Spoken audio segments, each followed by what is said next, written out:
బాలయేసునందు మికిలి ప్రియ దేవుని బిడ్డలారా, జీవస్వరం క్రిస్మస్ సందేశం 4వ రోజులోకి మీకు అందరికీ స్వాగతం, సుస్వాగతం. ఈరోజు మనం మననం చేసే పవిత్ర గ్రంథ భాగము లూకాసు వార్త 1వ అధ్యాయము 21 నుంచి 25 వరకు వచనములు. ఇందులో 25వ వచనము మనం తీసి చదువుకుందాం.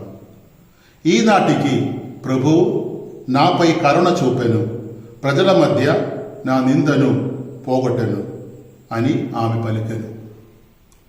జకరియా ఎలిజబెత్తమ్మ దంపతుల యొక్క దాంపత్య జీవితములో ప్రభువు అనుగ్రహించిన ఒక గొప్ప అనుగ్రహానికి ఎలిజబెత్తమ్మ వందనాలు తెలియజేస్తూ పలుకుతున్న గొప్ప వాక్యము ఈ వాక్యము. పవిత్ర గ్రంథములో మనం చూస్తున్నాము, ఎలిజబెత్తమ్మ జకరియా దంపతులు నీతిమంతులు, కడువృద్ధులు, ప్రార్థనాపూర్వకంగా విశ్వాసంతో ఎదురు చూసేవారు. వారు ప్రార్థించినప్పుడు వారి యొక్క నిరంతరమైన ప్రార్థనకి జవాబుగా గబ్రియేలు దూత జకర్యాతో చెప్తున్నారు, ఇదిగో మీ ప్రార్థన ఆలకింపబడినది. వారికి ఒక కుమారుని అనుగ్రహించి దేవుడు దీవిస్తున్నారు. ఈ వాక్యములు 2 అంశములు మనం చూడవచ్చు. మొదటిది దేవుని కరుణ, రెండవది మన నిందను దేవుడు పోగొట్టును. మనం అర్థం చేసుకోవలసిన విషయము దైవ కరుణ. పవిత్ర గ్రంథములో మొదటి గ్రంథము నుంచి చివరి గ్రంథం వరకు దేవుని యొక్క కరుణను గురించి తెలియజేస్తూ ఉంటున్నారు. ఆ దేవుని యొక్క గొప్ప కారుణ్యమే కుమారుడైన దేవుడు ఈ లోకములో అవతరించడం. దివిని వీడి భూమిలోకి అడుగుపట్టిన క్రీస్తు ప్రభు కరుణామయుడుగా ఈ లోకములు తన అనుగ్రహములు కుమరిస్తూనే ఉంటున్నారు. ఈ రోజుల్లో కూడా దేవుని యొక్క కారుణ్యము కుమారుడైన దేవుడు యేసు ప్రభు ద్వారా ఈ ప్రపంచంలో అనుగ్రహిస్తున్నారు.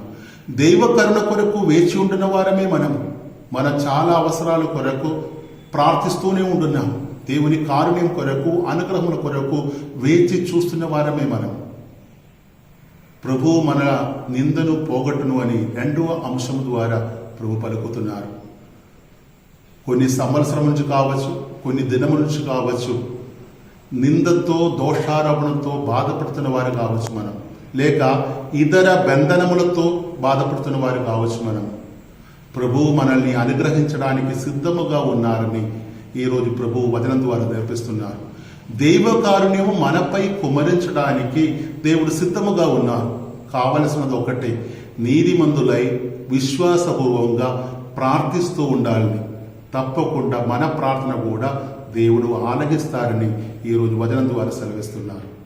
అందుకు దైవ కరుణ మనపై కుమరించడానికి దేవుడు సిద్ధముగా ఉన్న ఈ మంగళవార్త కాలంలో అలనాడు తన ఏకైక కుమారుని ఈ లోకానికి ప్రసాదించి ఆ తండ్రి అయిన దేవుడు మనల్ని దీవించినట్టు ఈరోజు కుమారుడైన దేవుడు బాలయేసు మనల్ని అనుగ్రహించడానికి సిద్ధముగా ఉన్నారు. ఈ నోము కాలములో ప్రత్యేకముగా నోము నోచి దైవ కారుణ్యం కొరకు ఎదురు చూస్తూ నీతిమంతులై విశ్వాసపూర్వకంగా జీవించి మన ప్రతి నిందను దేవుడు పోగొట్టుకోవాలని, ప్రతి ఒక్క బంధనం నుంచి విడుదలయ్యాలని కోరుకుంటూ మనం ప్రార్థించుకుందాం. దేవుడు మనల్ని ధారాళముగా దీవించును గాక. ఆమేన్.